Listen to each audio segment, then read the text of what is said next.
Le soleil de l'après-midi peignait des traînées dorées à travers les rideaux en dentelle de la boulangerie Doux Souvenir. Eva Lancaster était assise, immobile dans son fauteuil roulant, devant un simple gâteau blanc, 22 bougies vacillant dans l'espace silencieux.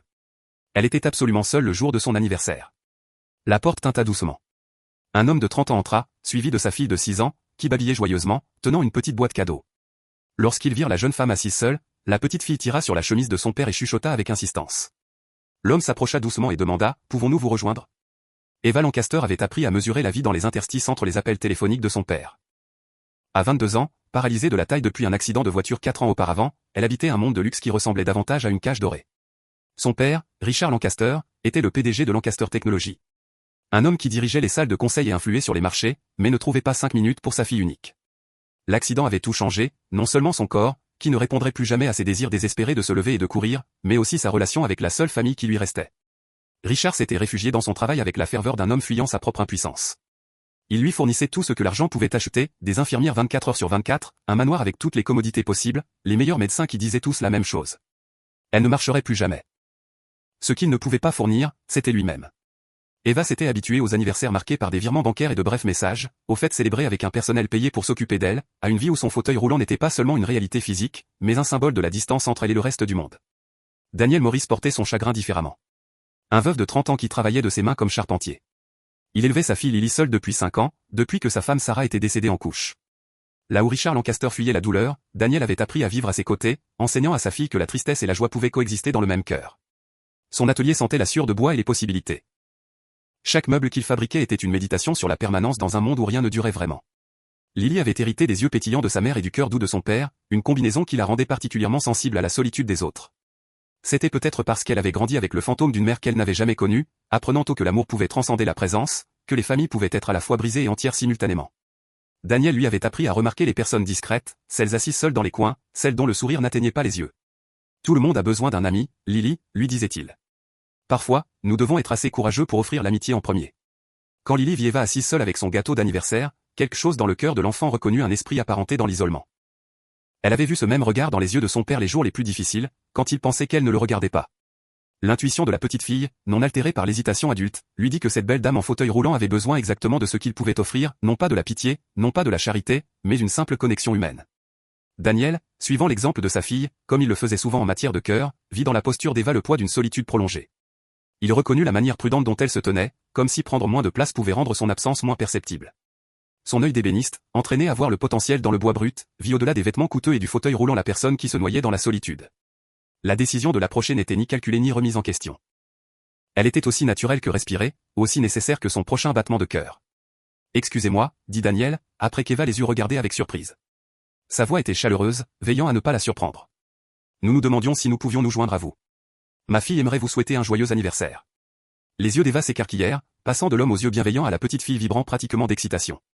À quand remontait la dernière fois que quelqu'un lui avait demandé de la rejoindre plutôt que d'être payé pour être là? Lily n'attendit pas de réponse, s'avançant en rebondissant avec un petit cupcake qu'elle avait gardé, décoré d'une bougie en forme d'étoile. « Je m'appelle Lily. C'est pour vous. Je l'ai fait avec papa ce matin. Nous venons ici chaque année ce jour-là parce que c'est aussi l'anniversaire de ma maman. Elle est au ciel.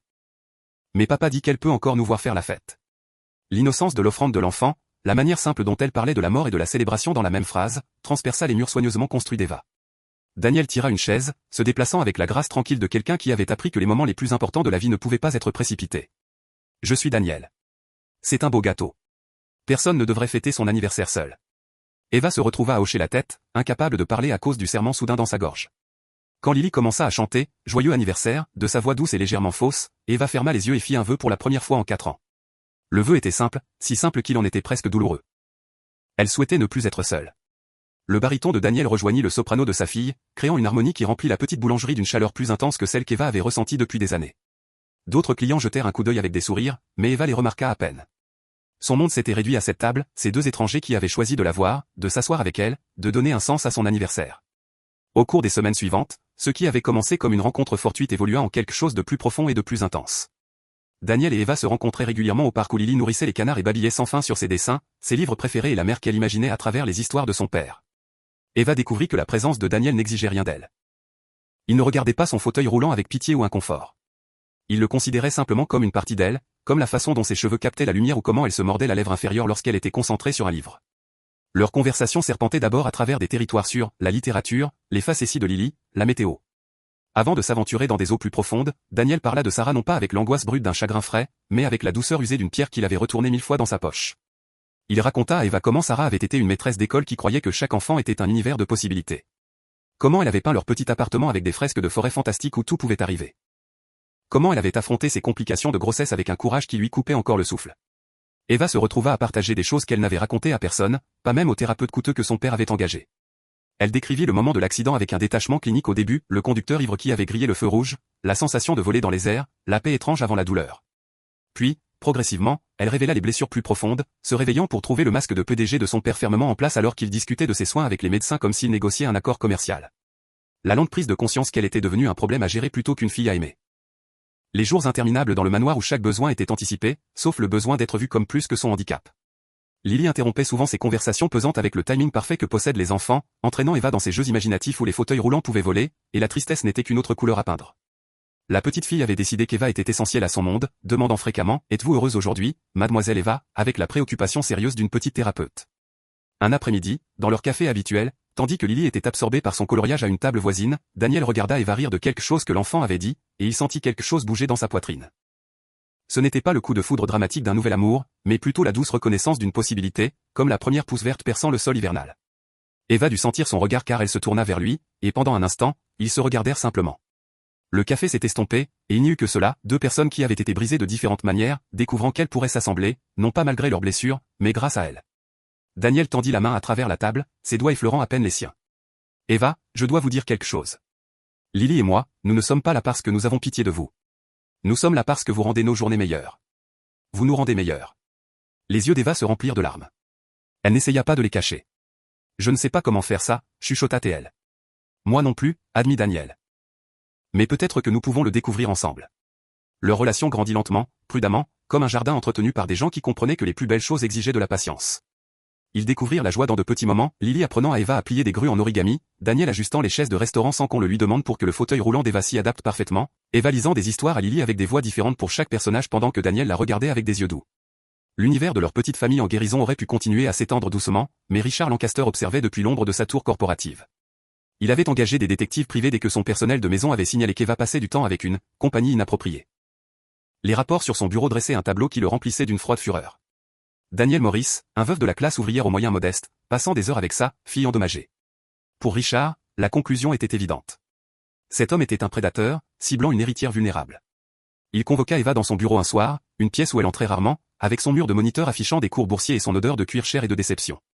Vous cesserez tout contact avec cet homme immédiatement, ordonna Richard, sans lever les yeux de son ordinateur portable. Il vous utilise, Eva. Que pourrait-il bien vouloir d'autre de quelqu'un comme vous? La cruauté des mots, le rejet désinvolte de sa valeur au-delà de son compte en banque, frappa Eva comme un coup physique. Quelqu'un comme moi, répéta-t-elle, sa voix dangereusement calme. Vous voulez dire votre fille brisée. Celle que vous ne supportez pas de regarder parce qu'elle vous rappelle que vous n'êtes pas réellement Dieu. Richard leva enfin les yeux, son visage un masque de colère contenu qu'Eva se souvenait des réunions d'acquisition hostiles dont elle avait été témoin enfant. Je vous protège. Vous êtes naïve, Eva. Vous avez été abritée. Vous ne comprenez pas comment le monde fonctionne. Eva rit, un son amer qui sembla les surprendre tous les deux. Abrité? J'ai été emprisonné. Il y a une différence, père. Daniel et Lily me voient. Ils me voient vraiment. Quand m'avez-vous regardé pour la dernière fois sans voir un passif? Richard se leva, toute sa hauteur destinée à intimider, une tactique qui fonctionnait dans les salles de conseil, mais qui ne fit qu'Eva se sentir plus petite dans sa chaise. Assez. Si vous continuez à le voir, j'engagerai des poursuites judiciaires. Je prétendrai qu'il profite d'une personne handicapée. Je détruirai sa petite entreprise de menuiserie. Est-ce ce que vous voulez? Eva sentit le piège se refermer sur elle. Elle savait que les menaces de son père n'étaient pas vaines. Il avait détruit des concurrents avec moins de motivation. La pensée de Daniel et de l'innocente Lily écrasée par la machine de son père était insupportable. Cette nuit-là, elle envoya à Daniel un message d'une main tremblante, « Je ne peux plus te voir. S'il te plaît, ne me contacte pas. Je suis désolé. » Les mots lui firent l'effet d'avaler du verre. Chaque lettre était une trahison de tout ce qu'elle avait trouvé de réel. Daniel fixa le message, le relisant encore et encore, comme si les mots pouvaient se réorganiser en quelque chose qui ait un sens. Le texte semblait si peu ressembler à Eva, si froid et définitif. Lily le trouva assis dans le salon sombre des heures plus tard, tenant toujours son téléphone. « Papa, pourquoi es-tu triste ?» demanda-t-elle, grimpant sur ses genoux avec la compréhension instinctive que son père avait besoin de réconfort. « Mademoiselle Eva ne peut plus nous voir, ma chérie, dit-il, sa voix rauque de larmes non versées. Lily resta silencieuse un long moment, traitant cette information avec la profonde réflexion que les enfants accordent aux décisions adultes incompréhensibles. Mais elle nous aime, dit simplement Lily. Je sais qu'elle nous aime. Elle sourit différemment quand elle nous voit. De vrais sourires, pas de faux. Daniel serra sa fille plus fort, émerveillé par sa perception et le cœur brisé qu'elle apprenne si jeune que l'amour n'était pas toujours suffisant. Pendant 3 jours, il respecta les souhaits d'Eva, bien que cela lui donnât l'impression de retenir sa respiration sous l'eau. Son atelier lui semblait oppressant, chaque pièce de bois lui rappelant des histoires qu'il avait prévu de partager avec Eva. Lily cessa de chanter dans la maison. Sa gaieté habituelle s'éteignit comme une lumière à pile mourante. Le 4e jour, lorsque Lily demanda si Eva ne voulait pas d'eux parce qu'il n'était pas riche, quelque chose en Daniel céda. Non pas de colère, mais de détermination. Il ne laisserait pas Lily croire que l'amour était conditionnel au compte en banque. Ils se dirigèrent vers le manoir Lancaster, un voyage dans un monde différent où les grilles étaient destinées à tenir les gens à l'extérieur plutôt qu'à les accueillir. Le gardien de sécurité fut poli mais ferme. « Je suis désolé, monsieur. Vous n'êtes pas sur la liste des personnes autorisées. » Derrière lui, le manoir se dressait comme une belle prison. Lily pressa son petit visage entre les barreaux de fer de la grille. « Mademoiselle Eva, cria-t-elle. Mademoiselle Eva, vous nous manquez. S'il vous plaît, revenez. » Sa voix portait sur le vent, un pur désir d'enfant que ni l'argent ne pouvait acheter ni vendre. À l'intérieur du manoir, Eva entendit cette voix précieuse l'appeler. Elle était dans sa chambre, ayant refusé d'en sortir depuis l'ultimatum de son père.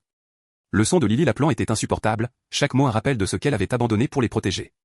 Elle roula son fauteuil jusqu'à la fenêtre et les vit à la grille, Daniel debout, la main posée sur l'épaule de Lily, tous deux semblant perdus. Quelque chose en Eva se brisa. Non pas brisé, mais se remettant en place comme une articulation déboîtée qui retrouve enfin sa position naturelle.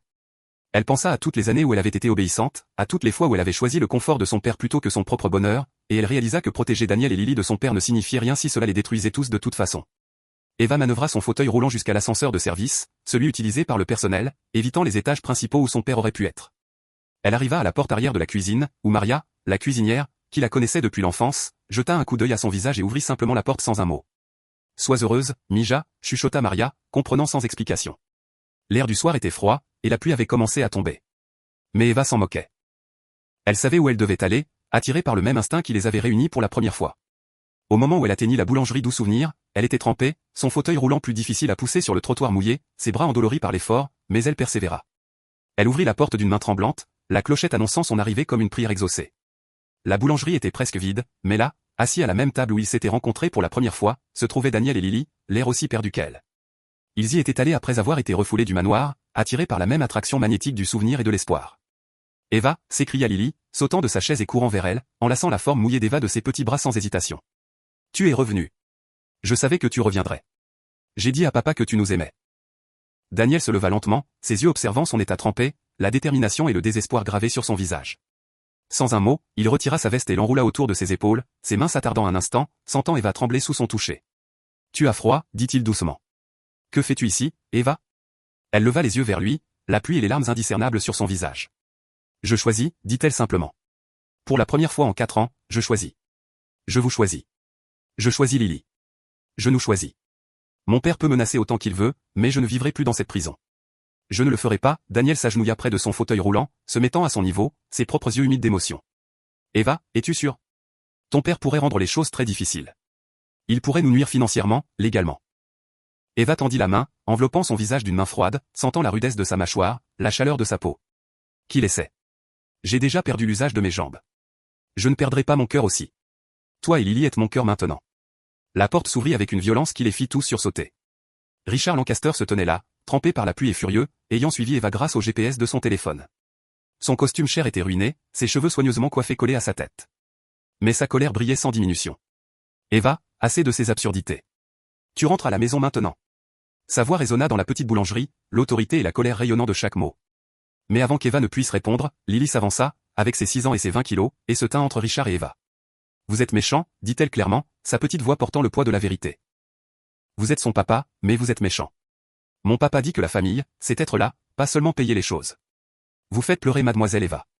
Ce n'est pas ce que les papas sont censés faire. » Richard regarda cette petite guerrière enfant, et quelque chose dans son accusation intrépide perça son armure. « Tu ne comprends pas, petite fille. Je protège ma fille. » Lily secoua la tête solennellement. « Non, vous ne le faites pas. Vous vous protégez de la tristesse. Mon papa est triste à propos de maman, mais il ne s'enfuit pas.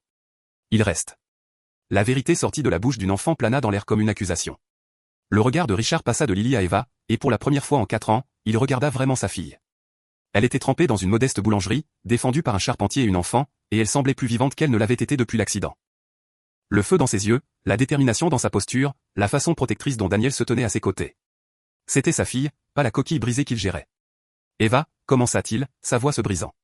Papa, l'interrompit Eva. Quand je me suis réveillé dans cet hôpital, paralysé et terrifié, savez-vous ce dont j'avais besoin?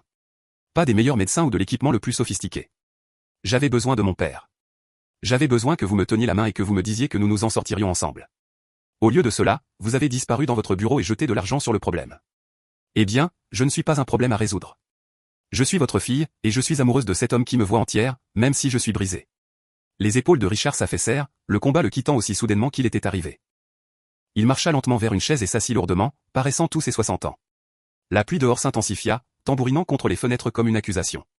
Je ne savais pas quoi faire, admit-il doucement, sa voix à peine audible. Quand votre mère est morte, j'ai pu travailler plus dur, gagner plus d'argent, bâtir une plus grande entreprise en sa mémoire. Mais quand vous avez été blessé, tout mon argent n'a rien pu arranger. Je me suis senti si inutile. Je suis inutile. Daniel parla pour la première fois depuis l'arrivée de Richard. Vous n'êtes pas inutile. Vous avez peur. Je comprends cela. Quand Sarah est morte, j'ai voulu la suivre.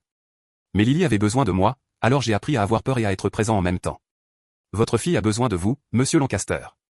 Pas de votre argent ou de votre protection, juste de vous. Richard regarda cet homme ouvrier qui avait, d'une manière ou d'une autre, compris ce que lui, avec toute son éducation et son succès, avait manqué. J'ai perdu 4 ans, dit Richard, la voix brisée. Comment puis-je revenir de cela? Eva roula son fauteuil jusqu'à son père, cherchant sa main. Un jour à la fois, papa, tout comme j'ai appris à vivre avec cette chaise. Un jour à la fois ensemble. Richard lui serra la main comme un homme qui se noie et trouve le rivage. Je suis désolé, Eva. Je suis tellement désolé. Je vous ai transformé en un projet parce que je ne pouvais pas supporter de vous voir souffrir. Mais je vois maintenant que je vous ai causé plus de douleur que cet accident ne l'a jamais fait. Lily, avec le timing parfait d'une enfant qui sentait que la tempête était passée, intervint. Est-ce que cela signifie que nous pouvons tous être une famille maintenant? Parce que je veux vraiment que mademoiselle Eva soit ma maman. La question innocente brisa la tension restante, provoquant des rires larmoyants chez tous les adultes. Richard regarda sa fille, puis Daniel, puis la petite fille qui avait montré plus de courage que la plupart des adultes n'en montreraient jamais. Si vous voulez bien de moi, dit-il doucement. J'aimerais essayer. J'aimerais apprendre à être père à nouveau. Un grand-père, peut-être. Eva lui serra la main, les larmes coulant librement maintenant. Nous aimerions ça, papa. Nous aimerions tous beaucoup ça. 1 an plus tard, la boulangerie Doux Souvenir fut transformée avec des rubans blancs et des fleurs fraîches pour un après-midi qui mêlerait célébration et souvenir. C'était le 23e anniversaire d'Eva, mais plus important encore, c'était le jour de son mariage. Elle avait choisi de célébrer la cérémonie à l'endroit où sa vie avait vraiment commencé, où la gentillesse d'un étranger avait ouvert une porte qu'elle pensait à jamais fermer. La liste des invités était petite mais significative, les collègues charpentiers de Daniel qui étaient devenus comme des frères pour lui, certaines des anciennes amies d'Eva qui avaient renoué avec elle une fois qu'elle avait quitté la prison de son père, le personnel de la boulangerie qui avait vu leur histoire d'amour se dérouler, et Richard, qui se tenait prêt à conduire sa fille à l'hôtel. L'allée elle-même était assez large pour son fauteuil roulant, que Lily avait décoré de fleurs et de rubans jusqu'à ce qu'il ressemble à quelque chose d'un conte de fées. Eva portait la robe de mariée de sa mère, soigneusement ajustée pour flotter gracieusement autour de sa chaise. Et quand elle sourit à Daniel, qui l'attendait à l'hôtel improvisé, elle rayonnait d'une joie qui semblait illuminer la pièce de l'intérieur. Richard avait changé radicalement au cours de la dernière année. Il s'était retiré des opérations quotidiennes de son entreprise, promouvant des employés de longue date et faisant confiance à d'autres pour la première fois depuis des décennies. Il assistait aux séances de physiothérapie d'Eva, apprenant à l'aider avec les exercices et les transferts. Plus important encore, il avait appris à s'asseoir avec sa fille en silence, n'ayant pas besoin de réparer ou de gérer quoi que ce soit, juste d'être présent. Il avait également noué une amitié inattendue avec Daniel, trouvant chez le jeune homme une sagesse qui n'avait rien à voir avec les portefeuilles boursiers ou les stratégies de marché. Il passait des soirées dans l'atelier de Daniel, Richard apprenant à travailler de ses mains pour la première fois de sa vie, découvrant la méditation de créer quelque chose de beau à partir de matière brute. Lorsque Richard marcha aux côtés du fauteuil roulant d'Eva, sa main reposant légèrement sur son épaule, ses yeux étaient humides de larmes qu'il n'essaya pas de cacher. « Tu es magnifique, ma chérie », chuchota-t-il. « Ta mère serait si fière. » Eva lui serra la main. « Elle serait fière de vous aussi, papa, d'avoir retrouvé votre chemin. » Alors qu'Eva rejoignait Daniel, Lily se tenait à ses côtés comme fille d'honneur, sautillant d'excitation dans sa robe jaune assortie au tournesol dans ses cheveux. La cérémonie fut simple, célébrée par le propriétaire de la boulangerie qui avait été témoin de leur première rencontre et se sentait investi dans leur histoire d'amour. Les vœux de Daniel furent directs et profonds. « Eva, tu m'as appris que l'amour ne consiste pas à trouver quelqu'un de parfait, mais à trouver quelqu'un dont les morceaux brisés s'assemblent aux tiens pour créer quelque chose d'entier. Je promets de pousser ta chaise quand tu seras fatigué, de te porter quand ce sera nécessaire, mais surtout, de toujours te voir, toi, et non ton handicap, comme la femme incroyable qui a sauvé Lily et moi d'une vie à moitié vécue. » Les vœux d'Eva firent pleurer toutes les personnes présentes. « Daniel, toi et Lily n'avez pas seulement accepté mes limitations. Vous m'avez montré qu'elles ne définissent pas mes possibilités. vous m'avez donné une famille, un avenir et un amour que je croyais n'exister que dans les livres que je lisais. Je promets d'être la mère que Lily mérite, la femme que tu mérites, et de ne jamais laisser passer un jour sans nous choisir encore et encore. » Quand ils s'embrassèrent, Lily applaudit si fort que tout le monde rit, transformant le moment sacré en quelque chose d'encore meilleur, une joie pure et débridée. La réception eut lieu là, dans la boulangerie, avec les amis charpentiers de Daniel jouant de la musique bluegrass, et tout le monde dansait, y compris Eva, qui faisait tourner son fauteuil roulant avec abandon tandis que Lily dansait en cercle autour d'elle. Richard surprit tout le monde en prenant le microphone et en parlant publiquement pour la première fois de quelque chose d'autre que les affaires. « J'ai passé la majeure partie de ma vie à penser que le succès signifiait ne jamais montrer de faiblesse, ne jamais avoir besoin de personne. Ma fille et sa nouvelle famille m'ont appris que la vraie force vient de la vulnérabilité, le vrai succès de la connexion. Daniel, merci d'avoir vu ce que j'étais trop aveugle pour voir. Lily, merci pour votre sagesse innocente qui a traversé des années de ma folie. Et Eva, ma chère fille, merci d'avoir eu le courage de choisir l'amour malgré mes échecs. Votre mère disait toujours, je travaille trop, et elle avait raison. Mais il n'est jamais trop tard pour apprendre. » Alors que la soirée touchait à sa fin, Eva se retrouva brièvement dehors pour prendre l'air. Les étoiles brillaient au-dessus de la ville, une rareté qui ressemblait à une bénédiction. Elle pouvait entendre les rires venant de l'intérieur de la boulangerie, la musique jouant toujours, les verres s'entrechoquant encore lors des toasts. Daniel la rejoignit, apportant un morceau de gâteau de mariage. « Personne ne devrait manger de gâteau seul, dit-il, faisant écho à ses premiers mots. Eva rit, l'attirant pour un baiser. « Je ne serai plus jamais seul, n'est-ce pas ?» Daniel secoua la tête. « Jamais. Tu m'as, Lily, ton père. » Et il posa délicatement sa main sur son ventre. Qui que soit ce petit bout. Les yeux d'Eva s'écarquillèrent. Elle avait prévu de le lui dire demain, mais d'une manière ou d'une autre, il savait. « Comment as-tu su ?» Daniel sourit. « Lily m'a dit que tu te sentais malade le matin. Elle est très observatrice. Elle a déjà prévu d'apprendre au bébé tout sur tout. » Eva rit à travers des larmes de bonheur. « Le médecin a dit que cela pourrait être compliqué avec ma condition. » Daniel s'agenouilla à côté de sa chaise, le visage sérieux mais sans peur. « Alors nous affronterons les complications ensemble. C'est ce que nous faisons, n'est-ce pas? Nous affrontons les choses ensemble. » 6 mois plus tard, lorsqu'Eva donna naissance à un petit garçon en bonne santé, ils le nommèrent Samuel Richard Morris. Samuel en l'honneur du père de Sarah et Richard en l'honneur du grand-père qui avait appris à aimer à nouveau. La chambre d'hôpital était pleine de famille. Richard tenait son petit-fils d'une main tremblante tandis que Lily expliquait à bébé Samuel toutes les choses importantes concernant le fait de faire partie de leur famille. « Tu dois savoir, dit-elle sérieusement au nourrisson, que nous sommes une famille spéciale. Nous nous sommes choisis les uns les autres. C'est le meilleur genre de famille. » Daniel se tenait aux côtés du lit d'Eva, leurs doigts entrelacés, observant leur famille recomposée avec émerveillement. Le voyage depuis ce gâteau d'anniversaire solitaire jusqu'à ce moment d'abondance n'avait pas été facile ni simple. Il y avait eu des défis avec la grossesse d'Eva, des moments de doute, des moments où de vieux schémas avaient tenté de se réaffirmer. Richard était parfois retombé dans ses habitudes de bourreau de travail. Daniel avait lutté contre la peur de la perte lorsqu'Eva avait rencontré des complications de grossesse, et la fusion de 2 familles brisées en une seule unité avait exigé de la patience, de la thérapie et une grâce infinie. Mais ils avaient appris que la guérison n'était pas une destination, mais un voyage entrepris main dans la main, roue après roue, pas après pas. Ils avaient découvert que l'amour n'était pas une question de perfection, mais de présence jour après jour, surtout quand c'était difficile.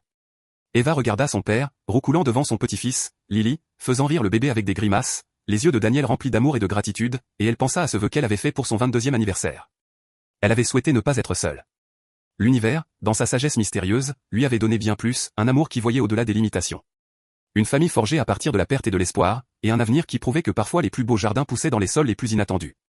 Tandis que bébé Samuel enveloppait ses petits doigts autour du petit doigt d'Eva, elle chuchota une prière de gratitude pour le chemin brisé qui l'avait ramené à la maison.